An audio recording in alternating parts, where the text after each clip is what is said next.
Hello and welcome to my channel NBSoundHopperUK, and the subject of this video will be comic connections in 6 tracks.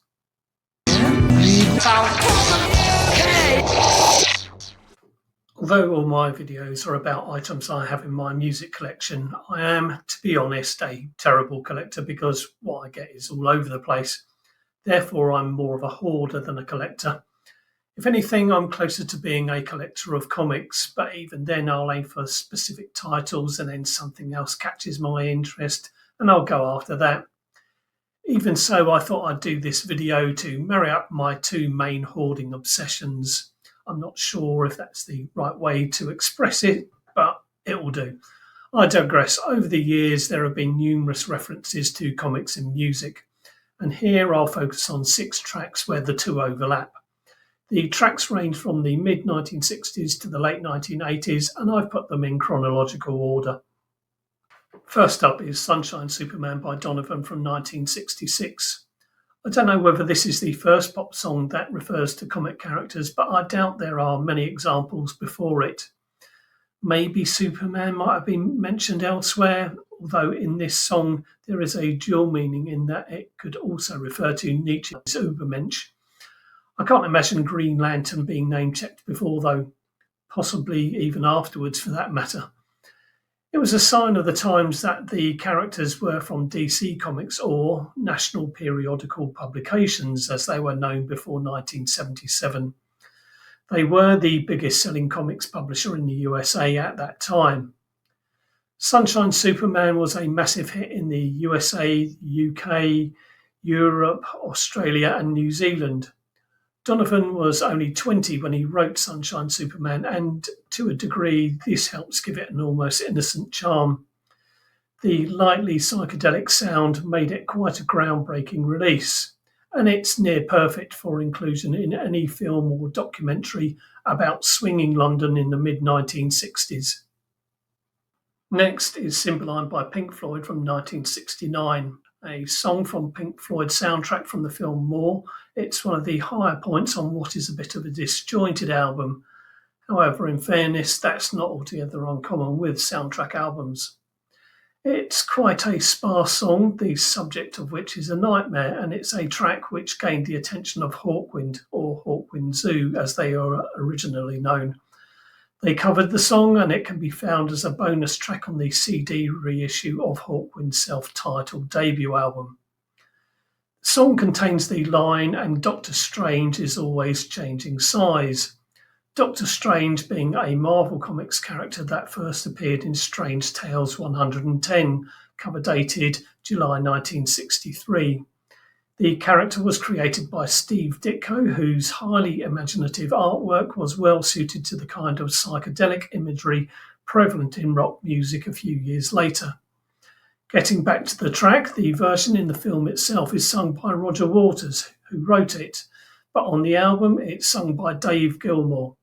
Even though I've seen the film, that's something I hadn't realised until doing a bit of research for this video. Third is Ghost Rider by Suicide from 1977. As far as opening tracks on debut albums go, this is definitely in my favourite 10. The album came out at the height of the initial wave of punk and combined its energy with electronic music, creating a raw sound that influenced many bands in the following decade, particularly in what came to be known as electronic body music, including Portion Control and Front 242. Ghost Rider is a Marvel Comics character that first appeared in Marvel Spotlight number 5, cover dated August 1972. After selling his soul to the devil, Johnny Blaze would adopt the Ghost Rider identity when in the presence of evil. Riding a motorcycle engulfed in hellfire, the character's flaming skull made it extremely striking visually. The track is just over 2.5 minutes long, built around Martin Rev's repetitive synth line, with Alan Vega singing about how America is killing its youth. There's a bit of a myth surrounding the band having taken their name from a Ghost Rider story entitled Satan Suicide. I can only assume that Martin Rev put that out for a bit of mischief because there's no such story title. Even though by 1972 the USA's Comics Code Authority had relaxed its rules to allow more horror-based comics, I can't help but think that any story title including the word suicide would have been met with disapproval, to say the least. The next selection is Sonny's Burning by The Birthday Party from 1983. The lead track on the Bad Seed EP, this is the birthday party at their frantic and chaotic best. Nick Cave starts the track off with the wonderfully absurd line, "Hands up, who wants to die?" Thereafter, it's a glorious, relentless bash for the next 3 minutes or so. The comic connection comes by way of Cave sporadically shouting "Flame on," which was the phrase used by the Human Torch of the Fantastic Four when he was ready to go into action. This was actually the second Marvel character to go by that name, the first being created in 1939 in Marvel Comics #1 when the company were known as Timely Comics. As well as the core power and name of the two characters, there is a link in that Marvel Comics #1 was the first title published by Timely, and Fantastic Four #1 was the first superhero comic published as Marvel Comics around 22 years later. For the birthday party, the Bad Seed EP turned out to be their penultimate release as the band were close to falling apart. A consequence of the kind of personality clashes that drug and alcohol-addled fatigue often produces.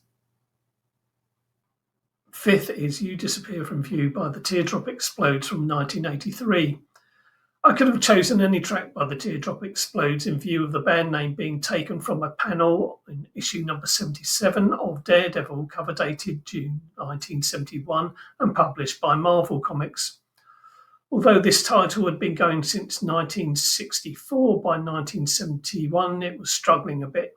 Despite great interior artwork by Gene Colan, the stories weren't really up to much, and it would take the introduction of the Black Widow as co-star to give the title a lift over the next few years. Where The Teardrop Explodes were concerned, this single proved to be their final one as they'd already disbanded. So you could say it was a case of the teardrop implodes or it had all ended in teardrops. Bad gags aside, You Disappear From View is one of many songs written by singer Julian Cope that I like. The ascending chord sequence at the end has similarities to the ending of Uncertain Smile by The or Megalomania by Black Sabbath, but I'm sure this is all a coincidence.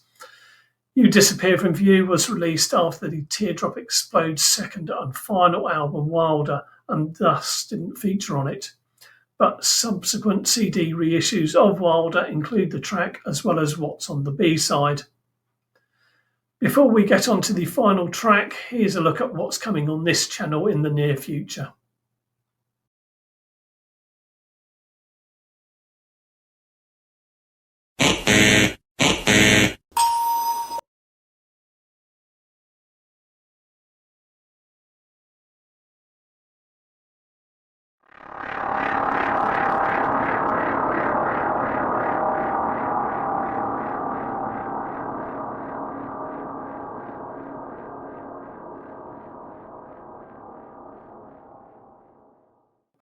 Finally, it's Can You Dig It by Populate Itself from 1989.